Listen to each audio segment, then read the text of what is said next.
e prometo que vou ser breve. Até porque, como dizia um grande amigo meu, que já não está entre nós, os discursos para serem bons devem ser breves, e se são breves já não precisam de ser bons. Portanto, vou tentar ser breve. Senhor Presidente da Câmara de Alcobaça, meu querido amigo Dr. Paulo Inácio, Senhor Presidente do Conselho de Administração do Hospital de Santo André de Leiria, Sr. Dr. Vicente Carvalho, Senhores Diretores de Serviço do Hospital, Senhores Médicos, Senhores Enfermeiros, Senhores Auxiliares, Senhor Provedor da Misericórdia de Alcobaça, também meu amigo, que aqui está presente e que se deu este magnífico retábulo, que é, de facto, a peça mais, não a mais extraordinária do ponto de vista de técnica hospitalar, mas do ponto de vista de arte que aqui está, que é um belíssimo retábulo e que estava até há muito pouco tempo não identificado, e é o Adriano Sousa Lopes, um dos nossos pintores mais notáveis da transição do século XIX para XX. Senhores jornalistas, senhoras e senhores, foi um gosto aqui este convite da doutora Helena Vasconcelos. De resto, já tenho o gosto de conhecer e render públicas atenções há imensos anos, e nomeadamente, imagine-se, já contracenei, digamos, com a doutora Helena Vasconcelos numa atividade muito interessante e muito engraçada também, que foi com a senhora vereadora da Saúde de Leiria, desafiei-a, que ela acedeu prontamente, e convidámos a doutora Helena Vasconcelos, mais alguns médicos importantes do Hospital Santo André, e fizemos uma sessão há 3 anos no Museu de Leiria sobre Pedro e Inês, mas só feita com médicos. Portanto, o que é que o tema de Pedro e Inês diz respeito ao coração, ao estômago, enfim, a tudo o que posso imaginar.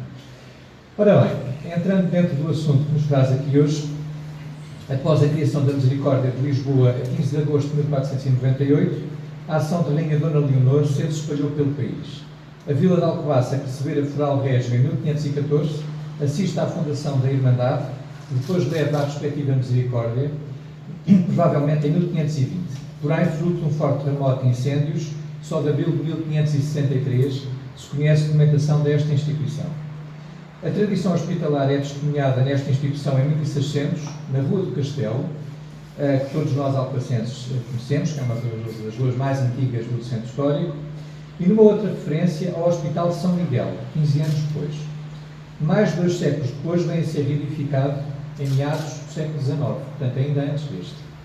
Francisco Zagal, autor da importante monografia sobre a Santa Casa da Misericórdia de Alcobaça, refere que até ao princípio do século XVII, a esta misericórdia socorria os enfermos com medicamentos e pequenos auxílios que distribuía de casa deles dos enfermos, portanto, ou no albergue. Contudo, em geral, limitavam a assistência médica aos que eram recolhidos nas albergarias, que eram constituídas por 2 compartimentos térreos, um para cada sexo,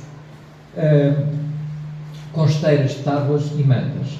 Reconfortavam os peregrinos, que se preparavam para prosseguir a jornada, sendo que essencialmente eram destinados a peregrinos e forasteiros e não aos residentes na área da Misericórdia.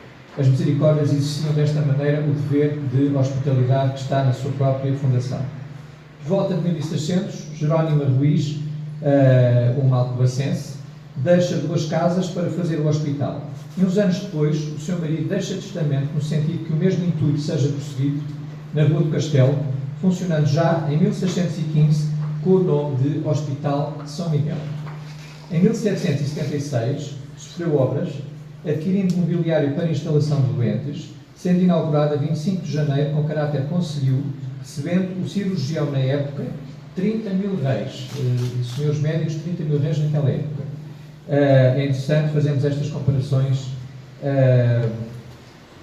económicas e financeiras. Muito mais tarde, entre 1852 e 1854, foi reedificado o Hospital da Misericórdia, portanto, este mesmo Hospital de São Miguel na Rua do Castelo, funcionando até 16 de agosto de 1890, data em que os doentes são levados para a roda. A roda, esta é a forma como é conhecida, ainda hoje os mais antigos, a minha geração, ainda refere esta zona aqui como a roda que se intercepta com a Gafa, onde o Sr. Presidente tem a sua Câmara Municipal. Portanto, a Gafa e a roda são estas zonas que estavam um bocadinho extramuros do mosteiro.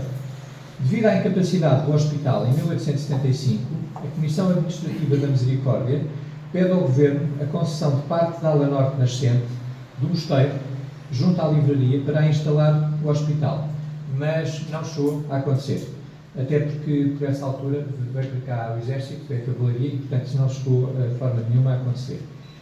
Entre várias fações políticas, houve uma unanimidade nesta Constituição, a vontade da construção do novo hospital, que se vem a aclarar com a entrada de Bernardino Lopes de Oliveira, que dá hoje o nome a este hospital, para provedor da Santa Casa. Nascido na região de Alcobaça em 1832, rumou ao Brasil e foi um destes casos clássicos de imigrante que torna a viagem bem sucedido. Enriquecido no Recife, regressa a Alcobaça, ocasião em que se depara com uma vila em decadência, após a saída monacal, com o próprio mosteiro a saque da população. Retomando então, em 1864, começa por reformar o teatro que já se encontrava instalado no mosteiro, criou o Clube Alcobacense e o Gabinete de Leitura, promoveu a animação cultural com bares de máscaras, em que ele próprio fornecia as fantasias. Foi eleito Presidente da Câmara Municipal em 1873, onde teve um indelével papel na administração local.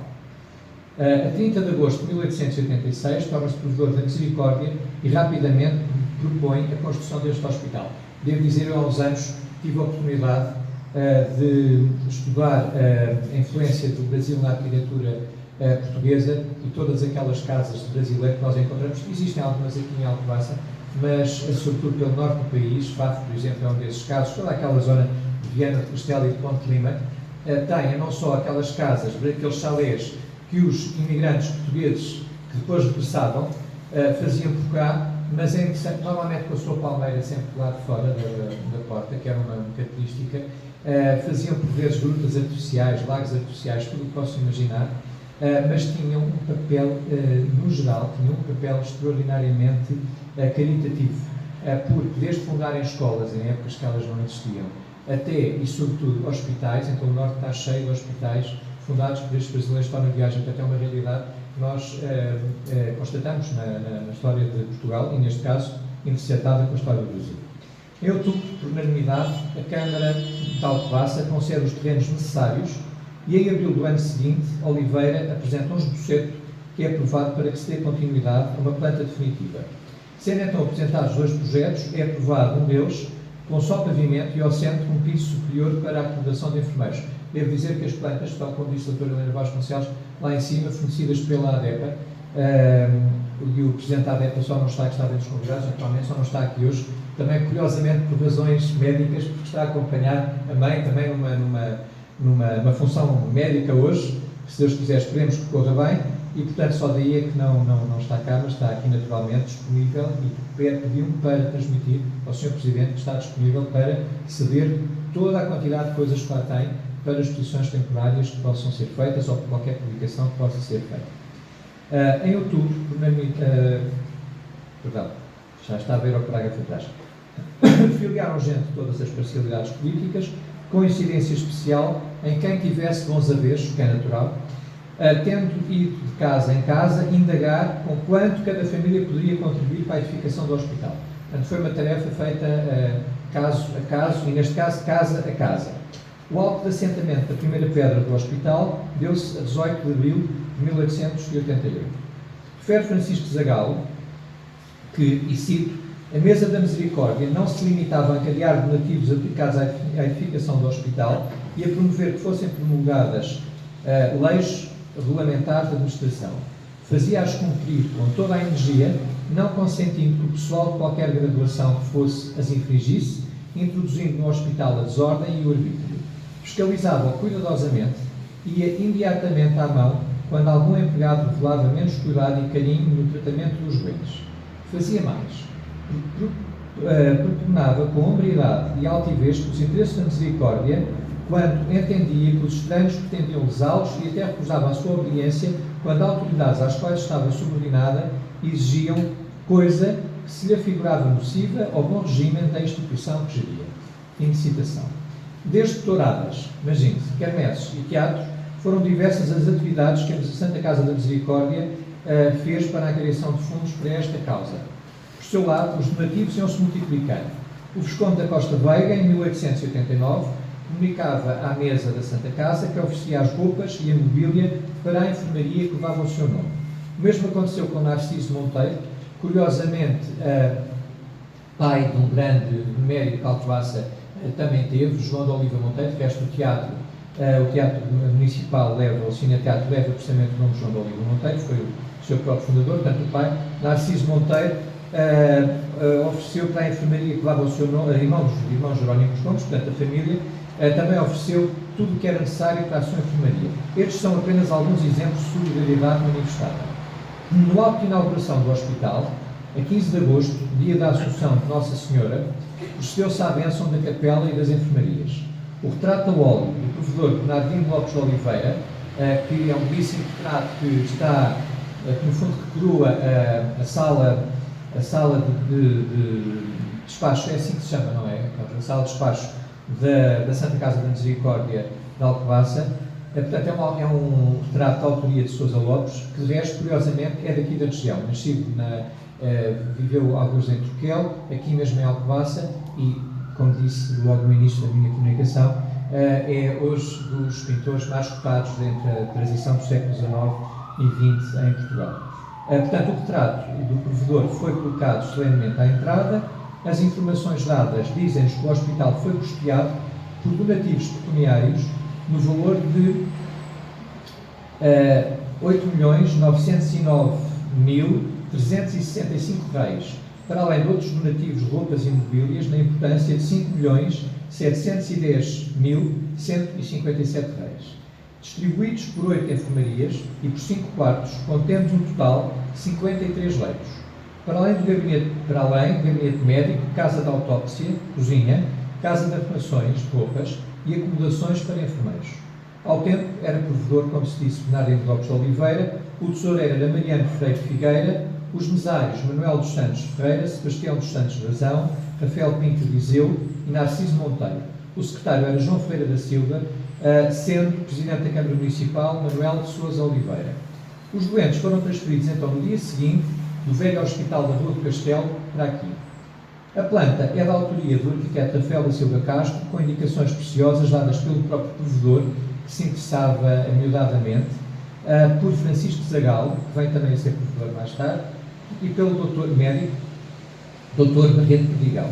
Optou-se por um modelo horizontal, como nós vemos ainda hoje, resultando daí ficarem mais altas as caves da ala sul, dando aso a que aí se arranjassem aposentos para os enfermeiros e uma enfermaria, isto cito, uma enfermaria de 4 leitos, que convenientemente gradeada, é destinada a recolher e tratar as meretrizes. É curioso esta informação.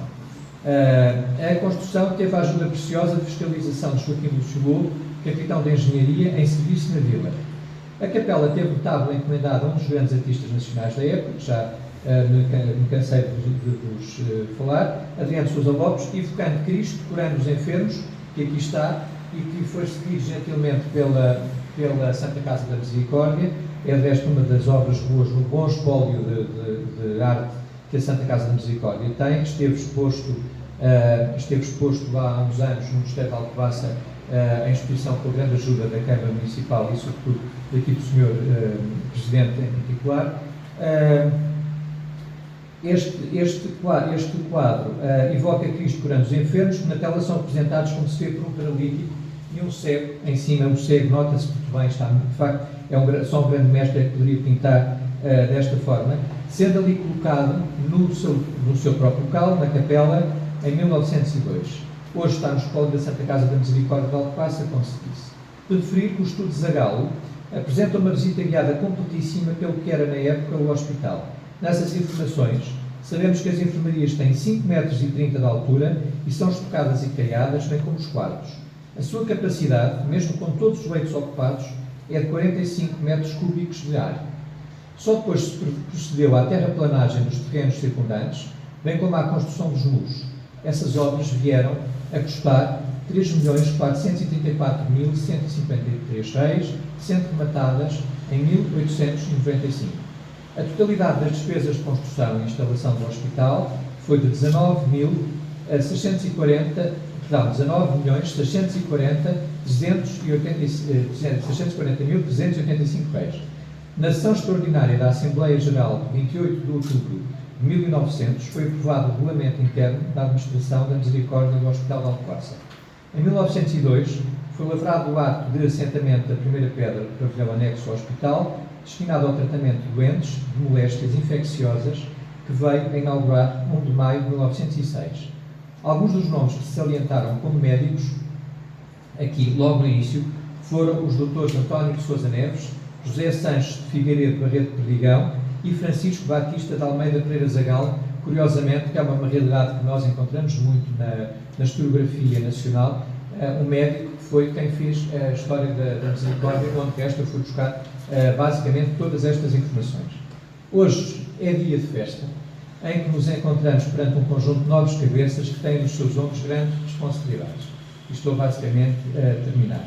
A Santa Casa da Misericórdia de Alcobaça, representada aqui pelo professor Carlos Marques, que é, indiscutivelmente, todos que conhecemos, um homem de negócios notável, que tem levado o bom nome de Alcobaça fora para o estrangeiro e que dá muito do seu tempo, agora como professor, mas já anteriormente como mesário da Santa Casa, e não sendo mais a Santa Casa da Misericórdia a gestora deste hospital, tem a responsabilidade de o ter fundado. Desde há algum tempo, as diretrizes da Misericórdia de Alcobaça norteiam-se em diversas frentes: lar, apoio domiciliário, animação sociocultural, terapia ocupacional, rendimento social de inserção, banco alimentar e cantina social. Não gerem o hospital, mas gerem o bem-estar de muita gente. Temos um Presidente da Câmara, aqui presente, que cumprimento sempre, que também nada tem que ver com o hospital, mas que foi um dos pioneiros na região em realizar um hospital de campanha nesta era Covid. Um homem em que, na história dos seus mandatos, se destaca o acompanhamento ao longo deste ano de pandemia. O Dr. Paulo Inácio, acho que todos nós alcobacenses lhe devemos isso e estamos focados nessa realidade de uma forma muito grata. Não gera o hospital, mas gera o bem-estar de muita gente. Temos os bombeiros, que não sei se está aqui alguém dos bombeiros, mas não obstante, estão com certeza assim sempre ligados ao hospital e naturalmente aos nossos corações, por razões mais do que óbvias. Os bombeiros são os últimos cavaleiros, seguindo os ideais da antiga cavalaria, lutando pela sua dama, pela causa que é o bem comum. Não gerem o hospital, mas gerem o bem-estar de muita gente. E temos os administradores, os médicos, os enfermeiros, os auxiliares, a que junto aqui permitam o capelão do hospital, o prior da nossa terra, Padre Ricardo Cristóvão, que aqui vem frequentemente tratar da cabeça dos enfermos. E todos estes gerem o hospital e o bem-estar de muita gente, estes efetivamente. Quase no final das minhas palavras, evoco aqui um mestre fundamental da minha carreira, o professor Dr. Joaquim Veríssimo Serrão, que quis o acaso eu viesse a receber o prémio pelo seu nome no ano passado num dos meus livros. E dizia ele: somos historiadores porque gostamos, há sempre novas fontes e, felizmente, a história nunca acaba. Hoje vim aqui falar sobre a fundação do Hospital de Alcobaça, a convite da minha querida, permita-me chamar amiga, porque já me deu provas disso, doutora Helena Vasconcelos. Amanhã, daqui a uns anos, poderá estar aqui outro historiador, ou quem sabe eu próprio, já muito velhinho, a falar sobre os dias de hoje neste mesmo hospital. E quero terminar de um modo atrevidamente pessoal, muito pessoal. Sempre que tenho recorrido com os meus pais a este hospital nos últimos anos, ao Hospital Santo André em Leiria, sempre testemunhei profissionalismo, dedicação, bom humor, é fundamental no hospital, por parte de todos os profissionais de saúde que atenderam os meus mais queridos. Senhor Presidente, Conselho de Administração, senhores administradores, senhores médicos, enfermeiros, auxiliares administrativos, todo o pessoal ligado a este hospital e ao grande hospital Santo André de Leiria, que superintende este hospital. A carta que escrevi há 8 anos, 2 semanas depois da morte do meu pai, ao Conselho de Administração do Hospital de Leiria, contendo o nome de todos os médicos, enfermeiros e auxiliares que acompanharam o meu querido pai até ao fim numa situação terminal, foi, num momento ainda de luto, uma satisfação muito grande e uma consciência muito tranquila pela forma como o pai foi tratado.